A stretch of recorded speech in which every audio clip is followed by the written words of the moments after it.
I was at LA Fitness last week during spring break, and my schedule changed a little bit, because of the fact of, I didn't have to get up as early because it wasn't school and stuff like that. So I'd go in the gym a little later, get my workout in, and go into the basketball court. Well, I had worked out for a long time, worked out really, really hard, and then I went out to the court to do my drills and stuff like that. And then all of a sudden, all these people would come and, came into the basketball court. And because it's spring break, people are home and stuff. So I was playing some games. And man, I'm going to tell you, one particular day I played really, really bad the whole day. Lost pretty much every game I played. I played about 7 or 8 games, lost all of them except for maybe 1 or 2. I think I won maybe 2 games. And individually, I played horrible. I always say if your shot is not on, you can at least play some defense, rebound, make some good passes, set some screens and stuff like that. I was even doing that bad. I wasn't getting a lot of rebounds like I normally do. My defense sucked.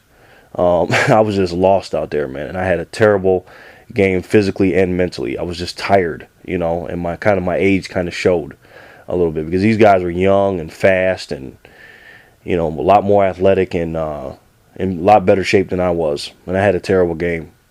And I remember going into the locker room and sitting in the hot tub, resting up and stuff like that. And I felt like a complete failure, man. I felt like a loser. I really did, man. I haven't felt like that in a long time. And when I got, and when I took a shower and got in the car, that was a long ride home, man.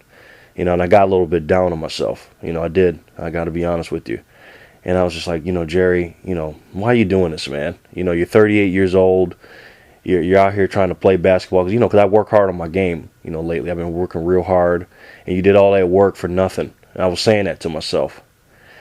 But then I got home and I said, man, you know what? I pulled out my my book where I write my why and why I'm doing it, and I read it again, and it gave me a spark, and and it got me to thinking about failures, and I remember Michael Jordan. Michael Jordan failed numerous times. He didn't win a championship until his 7th season, and I remember how I felt watching Michael Jordan walk off the court in 1988, 1989, and 1990.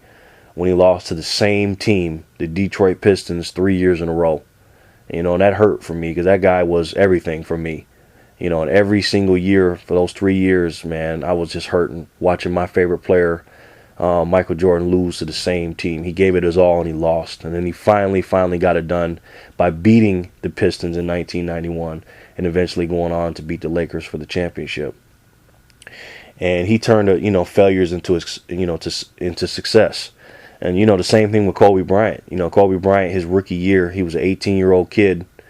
I believe it was 1997 playoffs against the Utah Jazz, man. This guy threw up 3 or 4 air balls at the end of the game. And eventually, I think they got swept by the Utah Jazz. And I remember the look of, dejection on his face. And a lot of people were saying, man, this kid don't have it.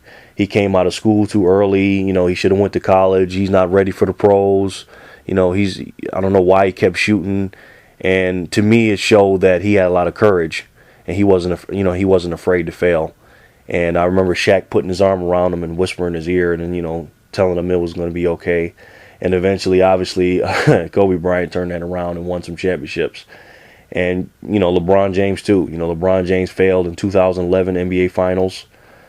He failed miserably. He failed worse than I've seen a player fail, even probably worse than Magic Johnson did in the finals against the Celtics. They called Magic Johnson Tragic Johnson.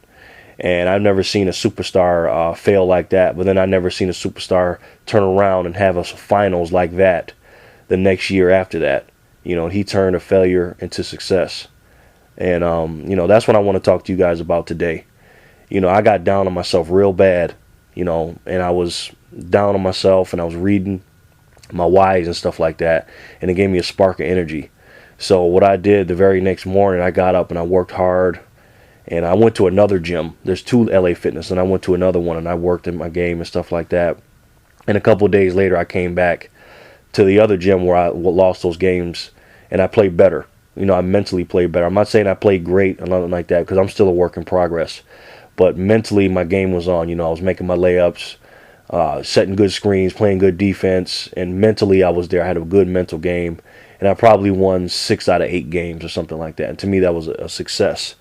And for you guys, and I tell you guys this all the time, you got to know why you're doing what you're doing.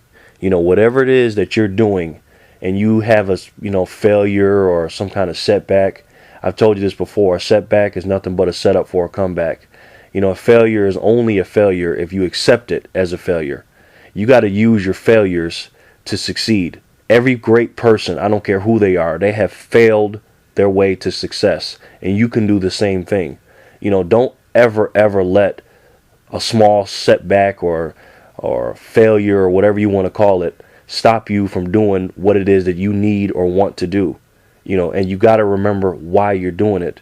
That is so important, man. Last year when I messed up in my math test, and when I mess up on some quizzes or homework assignments or whatever it is in school, I always remember why I'm doing it. And I'm doing it because of my grandmother, and I told you guys that before. And whatever your why is, it's got to be strong enough to get you through the garbage.